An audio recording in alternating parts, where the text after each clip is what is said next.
Everyone from me, Brent Graham. It's Thursday night, 9 o'clock time for the Handicap Rugby Chat That Matters. Apologies for any background noise you might hear on my side. That's my generator going. I live in South Africa, so load shedding, unfortunately, very much part of our existence at the moment.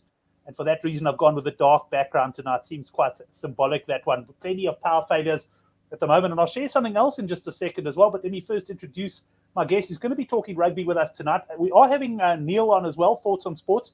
He's just running a couple of minutes late, but he'll be joining Chad and myself. And Chad, I've got to say, the last time you and Neil were on the show together, fireworks flew and the bookies had to take cover. Are we in for more of the same? Geez, Brent, I hope so. The past few weeks have been a bit topsy-turvy, to say the least, for me personally. They've licking my wounds after a few close calls and calls that probably should never have been made. So, yeah, hopefully between the three of us, we can find some gems and give it to the bookies this weekend. Excellent. We're just welcoming the boys already sitting in the live chat. We've got Xavier, Steph, Mark, who I think is still in Asia. Mark, it must be about 3 o'clock in the morning there. I don't know if you're back in Ireland yet. Brendan Vessel's the conductor as well. I've also got some of Brendan O'Connell's picks I must remember to give you during the Gallagher Premiership as well. So good to see the boys on the live chat. Look forward to the show. So, look, we are going to start. Neil's going to get in probably a few minutes later. We'll probably start, but just a couple of things I want to get through before then, one of which will be the Manscaped sponsorship. Just a reminder that you can go to manscaped.com and use the code GFTG. But we'll talk about that in a second. But Chad, I just want to show you this. I actually just posted it on Twitter. I dropped my son at school this morning. Now, if we think load shedding is the only problem in Johannesburg, this was now me coming home from school. I'm just going to bring it up there and then go to the actual screen itself and hit the play button. This is a road leading back home from my son's school. School run.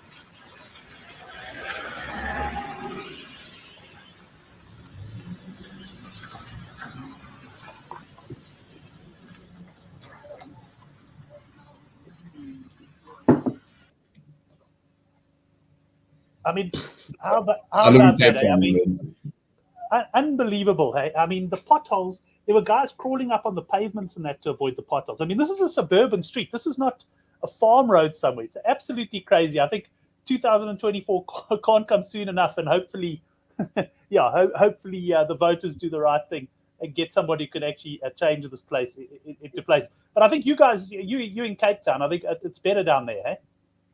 Yeah, I haven't really seen anything like that, really.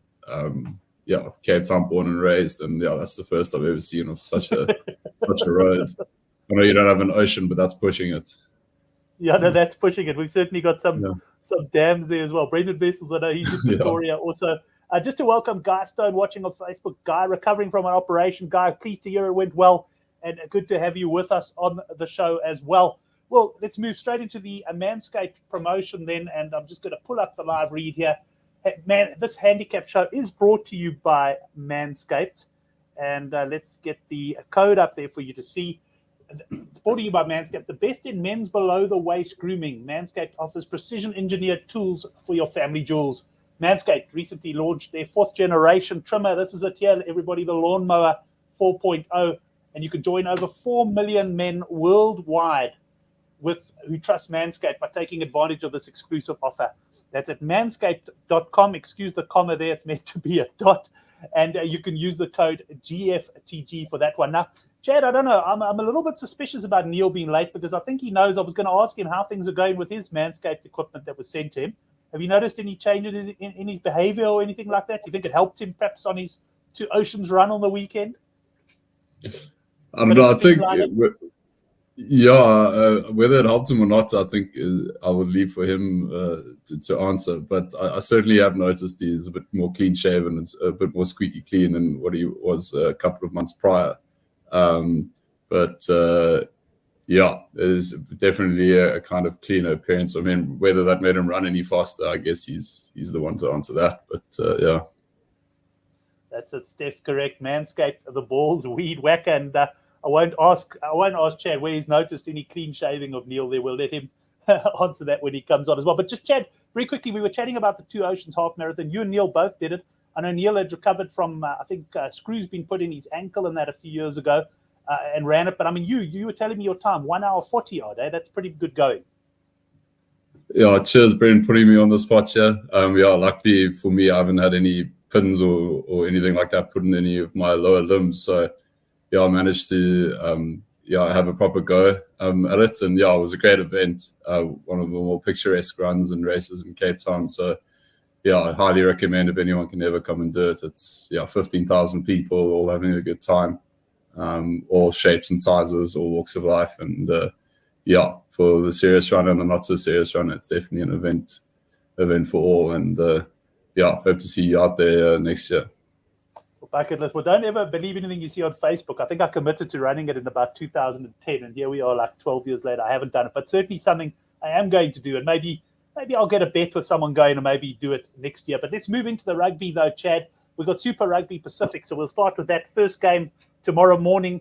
And we got the Chiefs here, minus 15.5 against the Waratahs. Now, this game, I didn't realize when I priced it up, I priced Chiefs minus 14.5, but I didn't actually realize this game's taking place in Melbourne. So it's kind of like neutral territory, and that had me leaning towards the plus, although a bit nervously, because whenever the New Zealand sides play against the Aussies, you always have to be a little bit worried about taking the Aussie plus. No, of course. It's a bit of an interesting one this weekend. Kind of Easter Festival rugby sort of vibes at Amy Park in Melbourne. We have all the Super Rugby games there over the course of 2.5 days, which is quite an interesting decision, but I'll see how that pans out, particularly in the later games. With regards to the Chiefs and the Waratahs, the cap was a bit bigger in the week. I think it came out at minus 17.5, which is something that I took early on. I just think you have alluded to it with regards to how we wait for the Trans-Tasman as in the past couple of years, and then New Zealand backlines just run holes through Aussie defenses as if they're not even there. But given the state of Aotearoa and the quality of rugby we've seen and the kind of up and down nature of the form in some of the teams, I'm more than happy to take the Waratahs on a plus 15.5 as well. Hooper's back. Couple of games under his belt. I think he'll be a menace. The Chiefs do have the upper hand in the forwards, I believe. But I just think the game having been played in Australia, the Waratahs being much improved from last year, a much more stout defence than last year, Chiefs being a bit of an unders team as well. Friday fixture, I think it's going to be closer than a more than 2 converted try a handicap. The pro tips for the long post they're recording, the Aussie teams didn't win a game for the first 2 rounds last time. Yeah, they did make a very bad start. I think something that's a bit different this time is the fact that they've been playing each other for a while, so they haven't gone straight into playing New Zealand teams. I can't say for sure that's different, but Alex is joining us as well, and I see some of his shrewd punts on Twitter as well, and he's saying Tars on the plus for him as well. Before we move off this game, Chad, just to get your opinion on the total points line, I've looked at the weather. To me, it looks like it's going to be good in Melbourne, and we've got a points line here of 52.5. Anything catch your eye there? Not particularly, Brent. It's quite well set. I think Chiefs at about 34.5. As I said, they're traditionally an unders team, and with the Waratahs' improved defence, if anything, I'd look at unders on Chiefs points. Given also, I mean, they played the weakest New Zealand team last week in the Highlanders, and we scraped past them. Was that the Hurricanes? Oh, that was the Hurricanes.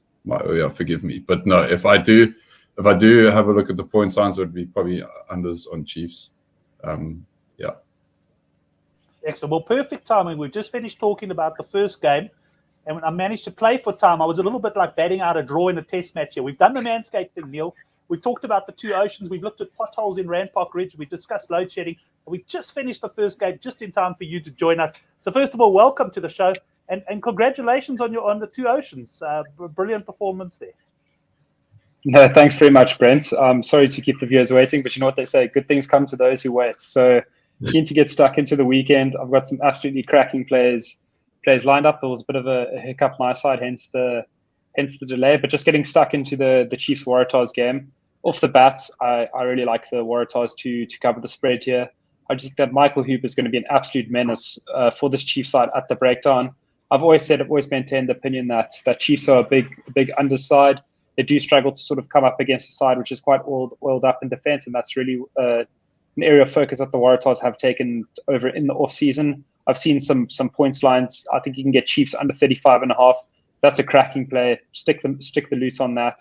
But also, I do think that Waratahs will have enough to cover the spread here. So those are my picks for the first game of what is going to be a big weekend of betting. That sounded like some confident talk there. And I mean, just to mention that Chad and I are both in agreement with you there on the plus. And I also like that Chiefs unders play in Melbourne. I did stay with you then, Neil, for the next game. We've got the Blues minus 29.5 against the Fijian Drua. What do you make of this one? Is this one of your bigger plays or stay clear? Sure, Brent. It's always a tricky one getting a big spread against two teams which never faced one another. But I just think that I'm just looking at this Blues outfit there. I really like the centre combination that they have picked. Roger Tuivasa-Sheck back into the 12 jumper. I think he was out for 4 weeks with a shoulder injury. Burton Barrett, he was sublime against the Chiefs in the last hit out there. Really just commanded. It looked like a proper All Black there, sort of giving almost the nudge to Richie Mwanga there, saying, come, the race is on for the number 10 jumper up against the Fijian Drua. I just think that the Blues won't let the Drua back into the game in the last 20 minutes, sort of as the Australian sides have. When the Drua have come alive with their 80 minutes, sort of the 80-meter tries and all that. At 29.5, I would have loved to have seen Dalton Papali in that Blues side to really slow down the breakdown. But I just think that the cross-covering defense of Tom Robertson is enough to slow down this Drua's pack. I think that the Blues are going to play proper shutout rugby here. 29.5, yeah, I'm a happy Blues punter. Right, it's quite a big cap, but Neil, happy to go on to the Blues there. Chad, what are your thoughts on this one? Yeah, Brent, I'm in agreement with Neil. It is a big cap, but I think the Blues have emerged as favourites in the competition. I also like Tuivasa-Sheck starting at inside centre, pairing with Rico Ioane. I think that's a deadly centre combination. With Barrett inside those two, I think they could wreak havoc. Mark Tlair is always solid. A few rotations in the forwards, as Neil said, but I think it's important to bear in mind that against, one could argue, weaker Aussie competition, the Drua were beaten by 25 points against the Tars and about 21. I think the Brumbies. So yeah, to see a 29.5 point spread, even though it is not exactly in Auckland, I definitely see that landing. I think the Blues pummel the Drua this weekend. There's another handicap that's moved quite a bit is the Hurricanes up against the Reds. I think there was some sort of 4.5 available initially, and it's moved out to 8.5. I know James O'Connor out for the Reds. And Chad, we'll start with you on this game. Are you also on the minus here, as it appears most of the punters are? Or do you think the line's found its correct point now? Yeah, if you could get minus 6.5, I think that would be a very, very good bet to jump all over. Less than a converted try in a competition such as this. 8.5 is pushing it out a bit, but I probably would still have a small nibble on it. As you mentioned, O'Connor's out, Jordan Patea's out. I know they've still got a few good backs, a few good strike runners, Campbell and such. But I just think that they will lack the kind of cohesion in order to unlock the Canes defense in a way that they'll need to in order to keep the score close. I know the Canes have been consistent. I got confused earlier, but they had a close game with the Highlanders, which shouldn't really happen given the state of the Highlanders as a rugby side. But I like the fact that Balin Sullivan is starting. I think he's a great outside centre and definitely unlocks the wings pretty well. I'm not sure about if either of you know where Rayasi is. I saw he's not even on the bench. Is he injured again? I know he played last week. I'm a huge fan of that guy. And a bit disappointed not to see him play this week. But yeah, I'm all over the Canes on the minus here, Brent. Okay, excellent. Well, Neil can comment on Rayasi if he knows, because I don't, and otherwise I'm sure someone in the live chat does. But Neil, what are your thoughts on this game? Yeah, Brent, off the bat, I like the Hurricanes minus 6.5. I took some of that. 8.5 is always sort of that mental game when it's bigger than a converted try. So it's a bit tricky. The Reds, once again, seriously plucky outfit. Brad Thorne, fantastic coach. Really done some superb things down there in Brisbane. Sort of taken a lot of unknown players and turned them into Wallabies. But the no James O'Connor factor is absolutely massive. As soon as the Reds concede a bit of a deficit, he's the first player to sort of turn it around, marshal the troops, sort of get them playing in the right areas of the park. And I know absolutely nothing about this 10 Lawson Creighton who's coming into the starting lineup. He could be a Mercurial on the next Dan Carter, but for me, I haven't seen him play He hasn't played for the Reds before, and you're coming up against a big New Zealand outfit. You're going to look to put a lot of pressure on you. You're going to have Ardie Savea running into your channel off first phase ball. It's going to be a tough ask for the youngster here. So I think you can still get -6.5 for the Canes. It's going to be the right way to go here. And I would expect some points in this game. So if I get a points line of about 52.5, I'll be looking for an overs there. Right, well, let's stick with you for the next game. It's the Highlanders against the Brumbies. And here we got the Highlanders -3.5. Now, this line has started coming in. And if I'm not mistaken, did I see you tweet on this game? You took, if I'm not mistaken, +5.5 Brumbies, somewhere there, Neil? Yeah, spot on, Brent. I think this might have even opened up at 6.5, but I managed to get on the 5.5 here. This is quite a confident play from me. I just think that this Brumbies side, obviously no travel factor involved here. Game getting played at AMMI Park in Melbourne. There's such a settled Brumbies outfit, almost the full strength side. No one on the stretcher this week in the the naughty corner or in the injury room here. I really like the fact that the Brumbies have looked to back Lockie longer in the number 2 jumper.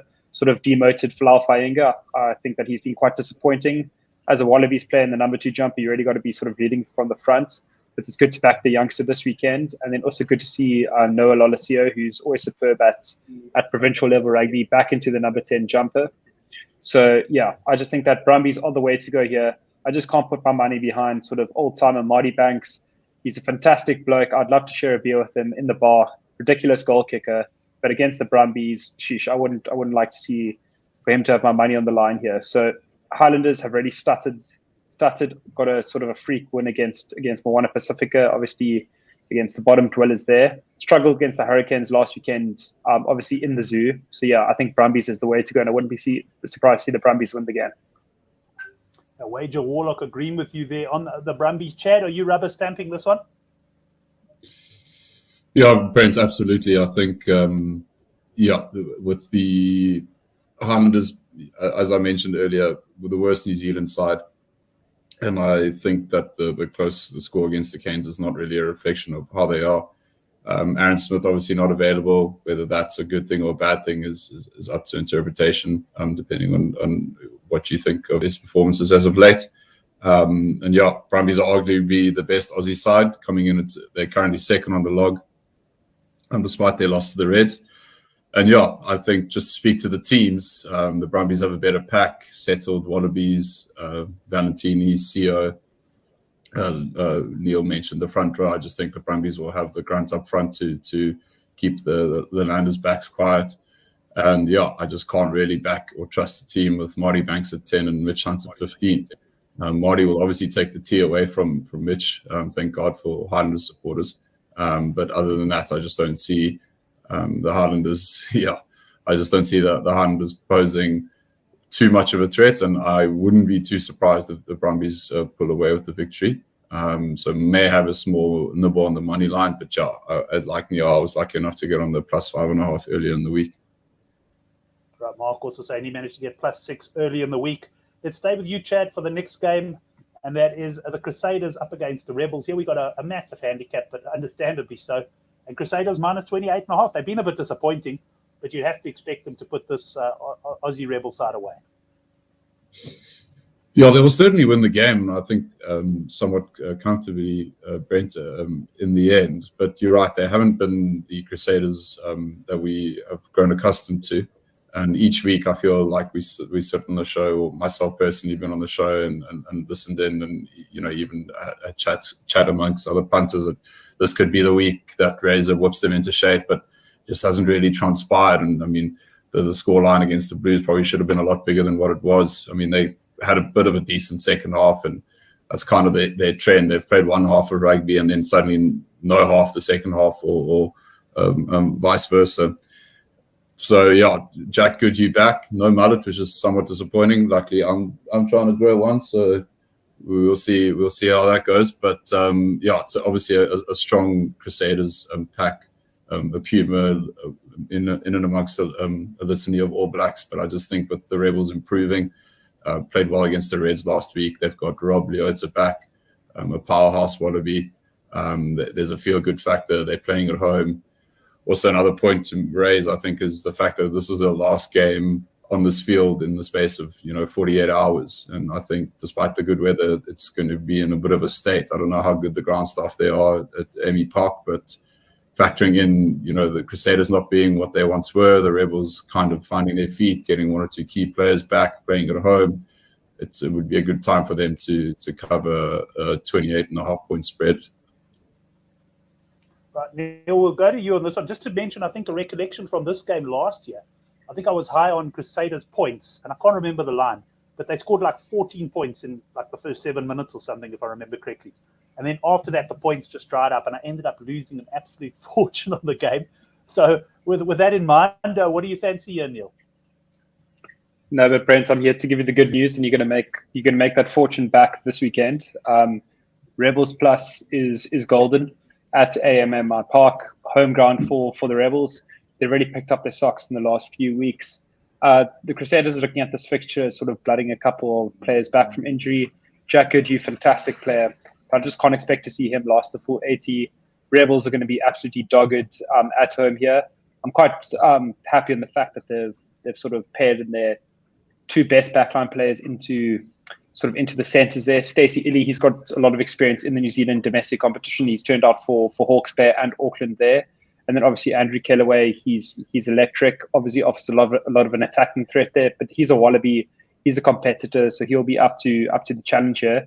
And then Chad mentioned Rob Liata back in this on the blindside flank this weekend.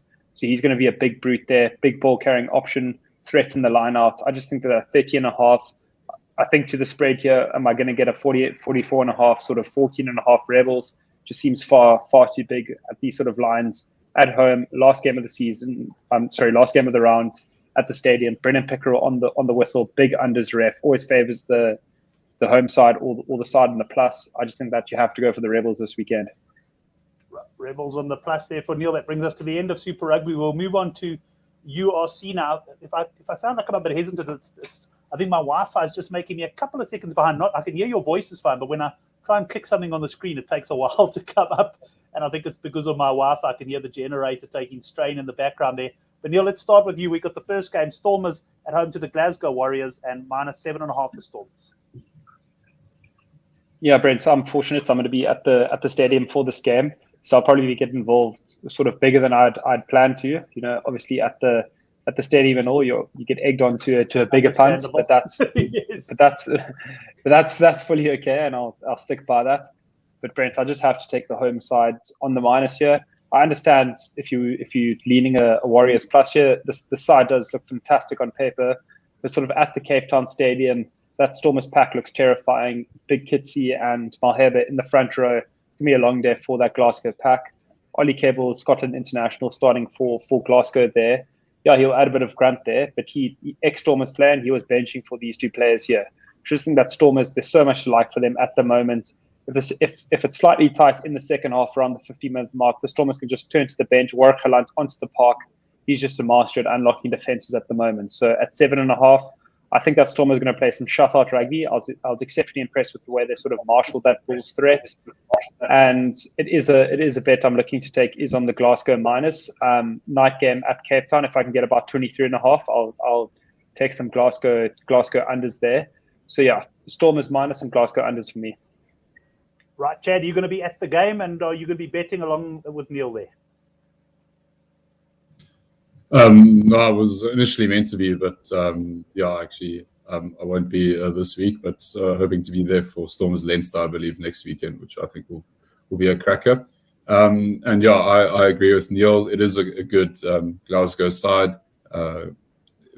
As he mentioned, Ollie Cable's under Ferguson's Scottish internationals, but they're not going to somewhat compete over a full 80 minutes against a Springbok front row, and then to bring on the forwards that the Stormers have, and then also the talents in the Stormers backline. And I think it's important to be aware of the Stormers' form as of late. I think they've won 5 on the bounce. Very, very good at home. I agree with Neil, -7.5, and then potentially unders on Glasgow. A little bird actually told me that Glasgow were enjoying a dinner out in Stellenbosch last night, which is a bit of a dangerous thing to do on a Wednesday in that town. So we're interested to see how they they look come tomorrow evening. But yeah, weather's been good in Cape Town this week. So yeah, we'll see how it goes.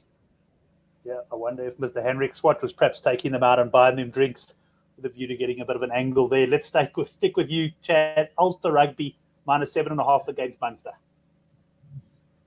Yeah, it was an interesting cap when I first saw it. I thought it would have been a bit closer than that. And I didn't really have a feel for it initially, but when I did a bit of research and dug a bit deeper, I'm kind of leaning a bit to a Munster on the plus. Two top Irish teams, obviously. Ulster, looking at the team sheets, are slightly less rotated than Munster, even though they're not playing Dwayne Vermeulen. However, they're starting Mike Lowry at 10, and I just saw on social media for a couple of the Ulster supporters saying it was a bit of a bold call heading into a derby such as this. So it'll be interesting to see how Mike Lowry goes at 10 and if he can ignite the Irish backs outside him. And yeah, just the fact that Munster are coming off a European triumph. I know Ulster had a bit of a slightly greater mountain to climb in Toulouse than Munster had Exeter, but I think there's a feel-good factor there at Munster from Grant's last season, and like one or two players like Dale Landy and what have you leaving at the end of the season. So I think they, have the kind of impetus to put one over Ulster here. They did win the game in January that they played. So yeah, to get a greater than a converted try handicap in an Ulster derby of two top teams. Munster have burned me this year, but I haven't lost betting against Ulster, so I'll stick with that. Right, Neil, you on this game? Yeah, Brent, moderately confident call here. I like Munster to cover. I just can't see past starting Mike Lowry at 10. Offers so much from the back, so dynamic, so athletic. I just don't see how they're going to get the best out of him sort of at first receiver there. Against sort of a watertight Munster defence with Damien Delandy starting at 12. He'll marshal those back superbly. I'm a bit worried. I looked at the Munster side earlier. They looked a bit light in the forwards there. But I just see Chris Clutty coming off the bench in what's going to be surely a tight sort of Irish derby. He's going to slow that ball down immensely, win a couple of late penalties there. So I just think that Munster plus 7.5, it's always tough travelling over to Belfast there. But I just think that's the right call. Two top sides battling it out. Ulster will be more than happy to scrape through a 1-point victory here. So that in mind, I just have to take Munster on the plus here. Munster on the plus there. Let's move on to Edinburgh, -26.5 against Henrik's favourite team, Zebre. Sure, Brent. I plowed through that Italian side. Probably needed a translator to get through it. Didn't recognise a hell of a lot of names there.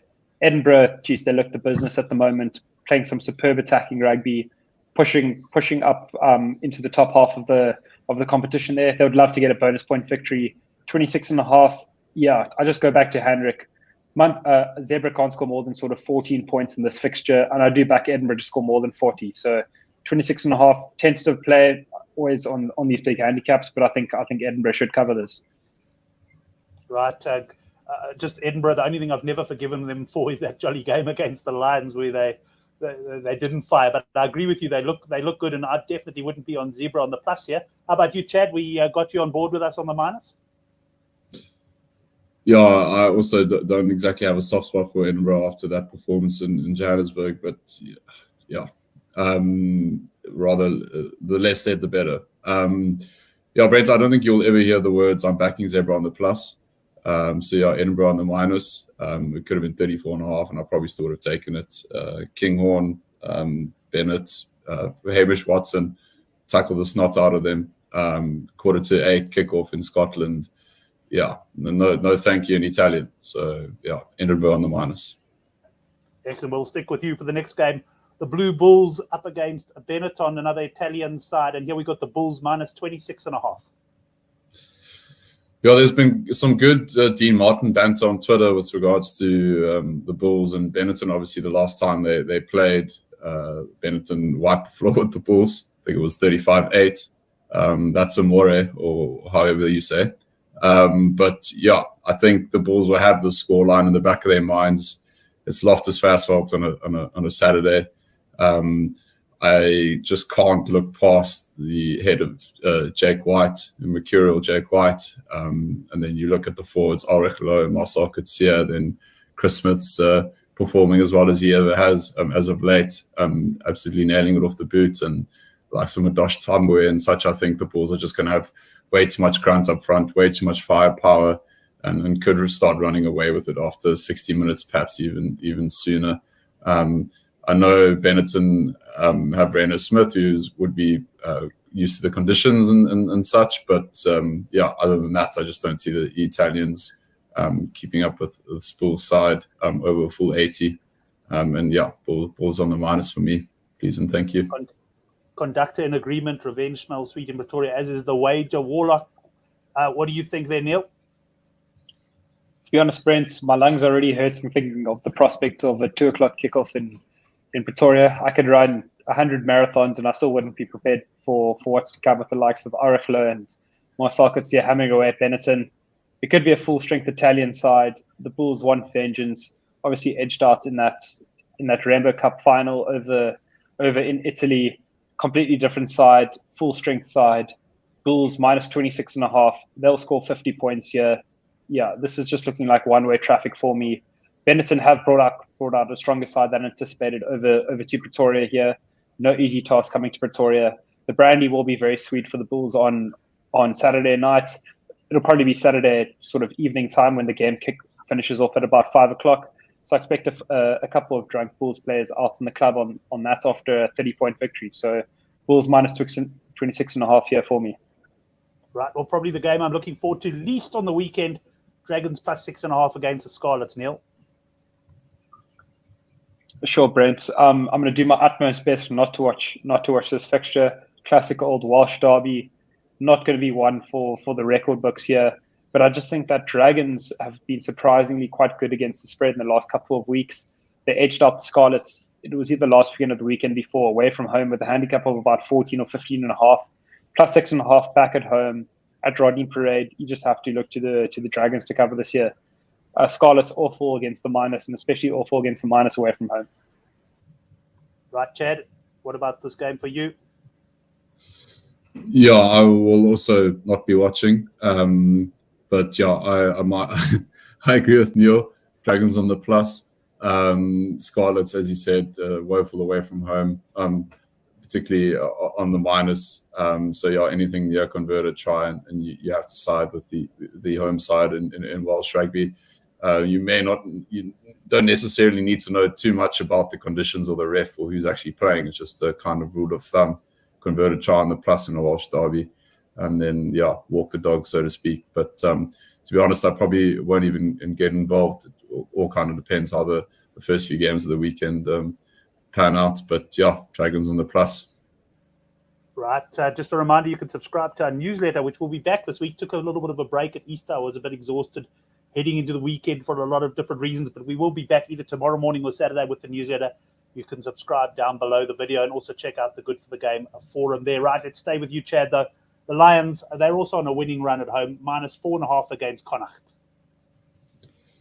Yeah, Brent, just on that, the Lions have been quite difficult to beat at home in the URC. Currie Cup's obviously been a bit of a different story with that organisation.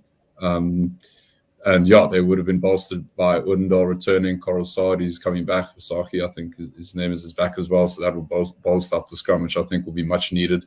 And excuse me, and a boost around the whole squad. Connacht have brought quite a strong side down. Pendergast, Aki, Hansen, and so on and so forth. I would usually at this point look to take overs in a game like this. It would be interesting to see what the points lines come out at. The cap has moved out of it. I think it started out at a minus 2.5, minus 3.5, which would have interested me more. But yeah, just the way the kind of more astute European sides handle the high fault and the altitude, they tend to try and preserve the lungs, so to speak, and try and keep things tight and tidy, box kicks, penalties, so on and so forth. I don't see Benetton taking that approach, but certainly Connacht in the way they coach and approach games.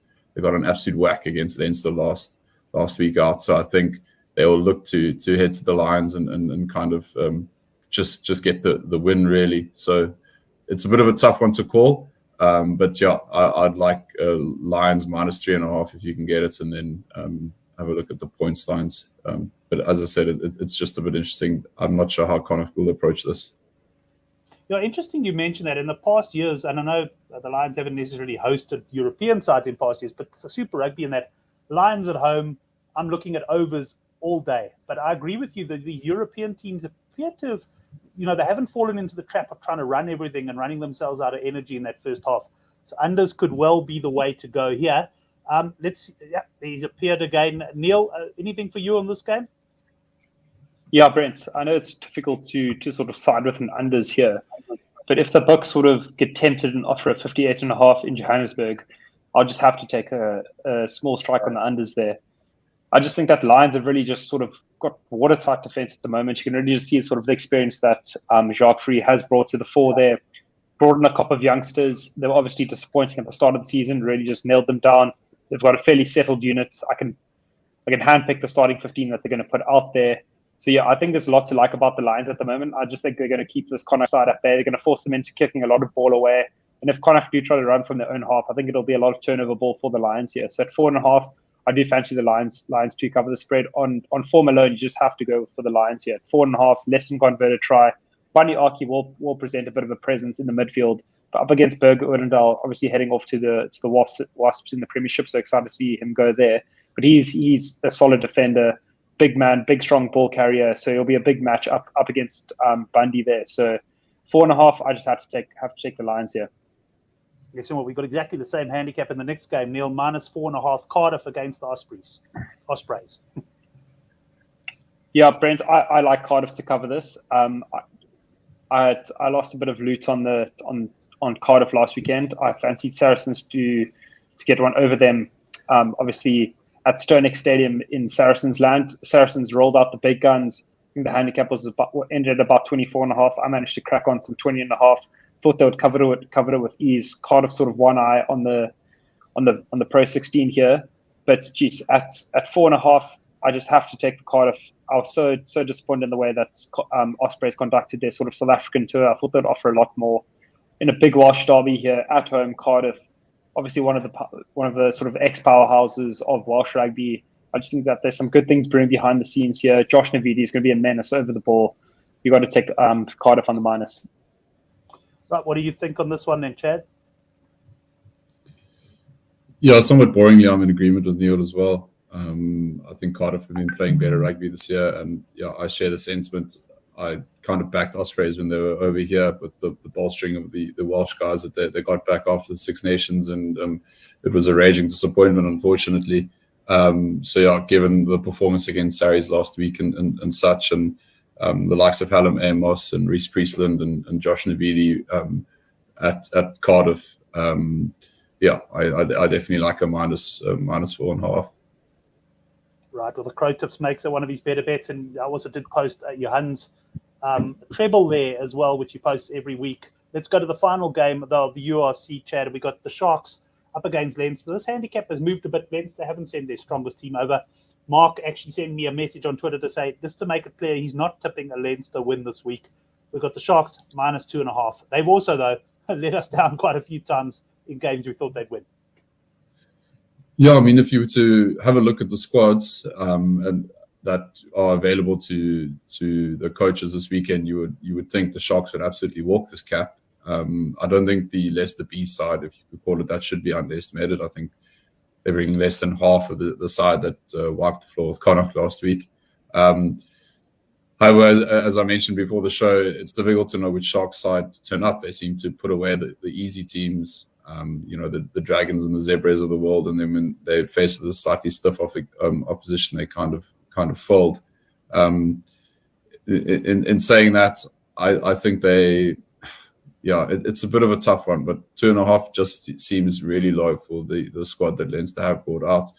As we say, the Sharks have let us down, but I just can't look past the players that they have in their stable. And I think if Sean Everett gets the tactics right and chooses the right 23, the cap should land.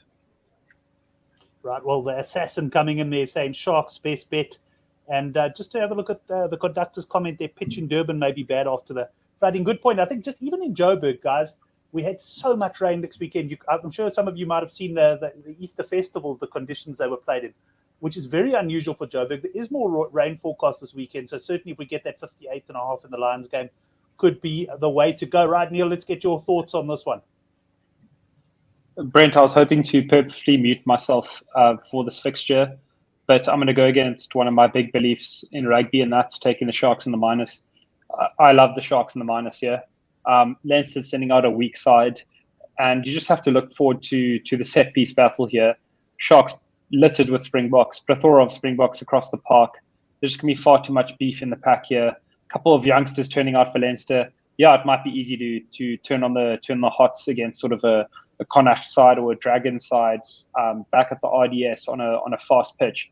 But over in Durban, bit of a heavy underfoot, playing in a big stadium against some big Springboks. They're going to get in your face. They're going to push you off the ball. Ref's going to get on the side of the home side. At 2.5, geez, I'm starting to like the Sharks bet more and more. Excellent. So nice, confident call on the Sharks. Neil, we're going to stick with you as we move on to the Gallagher Premiership. I know it's both of your guys' bread and butter this. And I'm just going to, while you talk about the first game, have a look at WhatsApp I got from Brendan O'Connell earlier as well with his picks. And I know he liked Falcons, I think, plus 5.5 is one of his better bets against the London Irish. Neil. Sure, Brent. That's one person I definitely don't like to oppose here. Brendan's got my utmost respect. Definitely one of the better punters out there. But I'm going to have to side with Irish here. Irish have been ruthless in their last fixture out in the Challenge Cup there. Completely dispatched the French opposition there. At 5.5 here, travelling up to Newcastle at the start of the season, this is a daunting prospect. But don't get me wrong. But this doesn't seem to bother the Irish side too much. 5.5, Irish have rolled out the big guns. Newcastle with a bit of rotation, brought in a new 9, Louis Schroeder on the bench. This just seems like a type of fixture where London Irish know that they have to get a big result here if they want to sort of contend with the playoffs. I think they're languishing in about 8th or 9th. They can leapfrog sail over in 7th there on 53 points. So at 5.5, I just think that Irish are the way to go this fixture. Well, I can tell you, Brendan O'Connell watches the recording on a Friday. He's not going to enjoy that news because I know he's got so much respect for thoughts on sports and his punting. Chad, you leaning with Neil on this one or Brendan O'Connell? And I must stress O'Connell because Brendan Vessels in the chat is all over the Irish. Sorry, Brent. Sorry, I did hear Vessels, not O'Connell. Apologies. Oh, sorry. So Brendan Vessels likes the Irish, but Brendan O'Connell likes the Newcastle Falcons. Where are you going here? Yeah, so I'm going with Neil and the conductor. The Irish just have a better side going into the game. As Neil said, Newcastle are slightly rotated.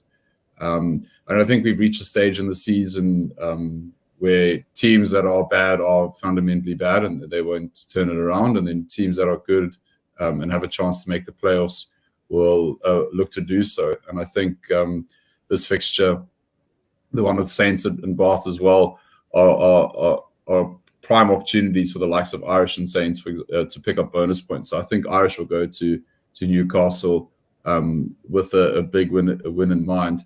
And yeah, I'm definitely less than a converted try for a team that I think could win by close to a bonus point is a great bet, I think. And yeah, all over the Irish here, Brent, for sure. Right, let's move on to the next game. And I might have mixed up my Brendan's there, so sorry if I caused any confusion. But we got the Bristol Bears, Chad, -1.5 against Gloucester. Yeah, a couple of seasons ago, this would have been an absolutely cracking game. But unfortunately, Bristol are missing a few of their big names. Radradra, surgery, Pietar's out, Sinclair's out, Vui's out. So the line started at -4, -5.5, something silly like that, and has obviously come in. Gloucester are also one of those teams that are in the hunt, whereas Bristol are not.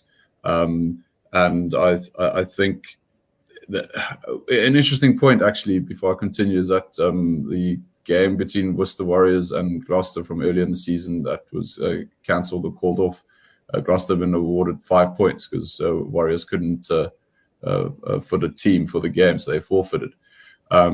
So some people thought they were going to get 4, but they've been given 5, which, you know, is helpful to them, but I still think they're going to be gunning for a bonus point in this game if possible. This is one of my better bets. Obviously, it's come in a bit, but yeah, I'm all over Gloucester here on the plus, and I think they will win the game. Neil, what are your thoughts on the Gloucester game? Yeah, Brent, strong fancy here on Gloucester. Sure, I just look at this Bristol Bears outfit. Obviously, as a Bristol supporter, they just got full focus on next season with the big recruits coming in the likes of Ellis Genge there. So I just think that Gloucester back end of the season, put it this way, it's in their hands if they don't want to make the playoffs. If they sort of get full result for the fixtures that they're supposed to win, they'll ultimately see off the playoff spots here. They're taking a completely stacked outfit over to Bristol here. Mark Atkinson and Chris Harris, international experience. Mark Atkinson unlucky to not get a cap in the Six Nations there. They're going to shut out the fence over to Bristol. And we don't need to speak too much about that Gloucester Mall. It's been a pinpoint of their season. It's been the biggest sort of threat out of all the Premiership sides, the biggest surprise for me out of all the Premiership sides in the way they've been able to marshal their forward pack and just sort of get into the right areas of the park. So clinical. If they're not getting sort of that push over, they're just sort of leaking penalties, putting players in the bin. And Bristol's pack is seriously light here. Sam Jeffries and Fitz Harding, fantastic players, but they're very much ball players here. Light, sort of tipping in at the low 100 kilograms margin. Their strength definitely lies sort of in the wider areas of the park, sort of running in the wide channels at the wingers there. So I don't know how they'll be able to handle the set piece there.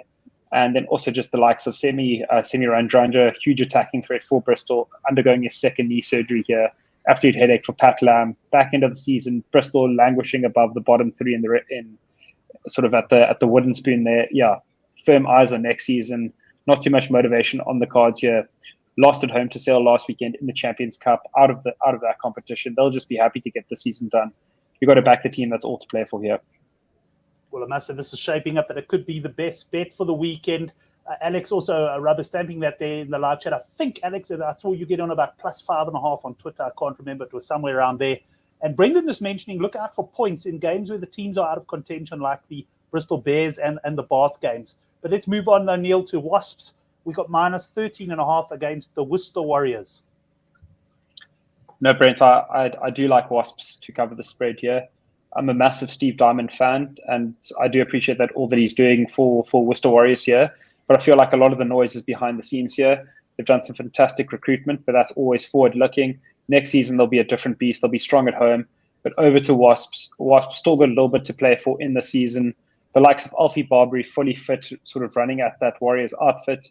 Warriors won't have the threat of, I think Duane van der Merwe is out this weekend, so he won't be posing too much of a threat out wide. I think they've got a couple of other injury concerns scattered across the backs. Rory Sutherland is fit and firing, so he will sort of add a bit of stability to that Worcester Warriors set piece and scrum. But Wasps at -13.5, weather starting to clear up north. This is when the Wasps start to look seriously dangerous towards the back end of the competition. All the sort of earlier injury concerns that have been concerned the Wasps throughout the course of the season, that's fallen away. The Willis brothers are back. They're ready to cook. You've got a lot of depth in that loose forward outfit for Wasps. Jacob Omanga, he really likes to turn it on in the dry conditions. So 13.5, I do like Wasps to cover the spread. Chad, are you rubber stamping that one? Yeah, we haven't really disagreed on watching the show, and it's going to continue. It's another one of those games where I think a bonus point will be hunted, and the guys in the comments make a good point about teams who are, no longer in it versus teams that are in it, and the kind of rugby that's going to be played. Unfortunately, in recent weeks, the bookies have kind of cottoned onto the fact that, the points have been flying out of this competition, and the points lines have been set really, really high, unfortunately. So it'll be interesting to see what they come out with this week. But yeah, definitely something to look out for. In terms of the cap, yeah, as Neil says, I'm also a fan of Diamond and what he's done. The recruitment last season was good. And they had a squad that you thought would build on form of previous years, but unfortunately hasn't been the case. So I think they're still in somewhat of a rebuilding phase. But then when you look at the style of play that Wasps bring and the personnel that they have to call upon, Shields, Barbary, and Launchbury in the forwards, particularly Barbary, a very explosive player. And then Robson, Gopeth, Vicky Toa. I mean, these guys can score tries from nothing. Robson, possibly, assured to score a try on the weekend. So yeah, I just think we're going to see a high-scoring game and a game where the Wasps will cover the 2 converted try handicap. Right, well, let's stay with you for the next game. And Brendan O'Connell likes Bath on the plus against the Northampton Saints. What do you think of this one, Chad? Yeah, so some of the guys that I've spoken to this week are also on Bath on the plus, and I can totally understand why. I think the 2 big reasons being no Dan Bigg and no Laws, which is akin to Quins losing their 8, 9, 10 axes, for example, in terms of how it disrupts the flow of things for that side. But as I said earlier in the show, I think we've reached a stage in the competition where teams, despite the players they have on paper and so on and so forth, have just cemented themselves as bad sides. And Bath have spluttered here and there and shown glimpses, but I just think despite the likes of Underhill and Faletau on the forwards, I don't think that they will kind of hold the Northampton pack even without Laws for the full 80. And about after 60 minutes, I think Northampton could get 1 or 2 tries. And also don't see Bath with their backline, Kokonasiga and Rockenden Gooney are not the players they once were a few seasons ago. I just don't see them firing away. So yeah, I think Northampton could either pip it with a penalty or win by a couple of lengths. Right, yourself on this game, Neil? No, Brent, exceptionally tricky fixture to call here. For me, I'm only going on the Bath plus for 2 solid reasons. 2 most crucial players for Northampton in Courtney Laws. Obviously, a massive presence in his physicality around the park and just absolute mean set piece. So the way he conducts that sort of part of the play. And then also just Dan Bigger, he's been immense for Saints all season. Can slot the penalties over from whenever, just also marshals the back, brings sort of his attacking instinct, which we don't sort of see at international level. James Grayson is a quality pivot, but I just don't feel like now is his time. Doesn't see a lot of game time when Dan Bigger is on the park. So I think he might be slightly undercooked for this fixture. Bath, so I think he can probably get a plus 3.5 back at the Rec. You got Toby Faletau and Sam Underhill. Yeah, that's a lot of physicality that Saints are going to have to deal with. But once again, if Saints sort of bring that Saints mentality where they can sort of attack from any areas of the park, I wouldn't be surprised to see a Saints victory here. But I'm just going for what sort of a gut feel here at getting a home side on the plus. I do understand that Saints have a lot more to play for than Bath, but Bath have been a lot very impressive in the last few weeks. More than a converted penalty, as you were. Sort of injuryless, not too much of a concern for Bath. Plus 3.5. Yeah, I can't. Right, let's move on to what's our penultimate game for the weekend. Harlequins minus 1.5 against the Leicester Tigers. Sure, Brent. Tricky fixture, but I think I've formed a fairly strong opinion of this. Don't get me wrong, if this game was played sort of at 9:15 at the Stoop, I'd be leaning Tigers in a choice fixture here. But this game's getting played, I think it's 3 o'clock in the UK, 4 o'clock South African time. The weather's looking good at the Stoop. You're going to have Marcus Smith absolutely cooking out there. Centre combination of Andre Esterhuizen and Joe Marchant. Yeah, this is just one of those fixtures where I just feel like you have to side with the home side.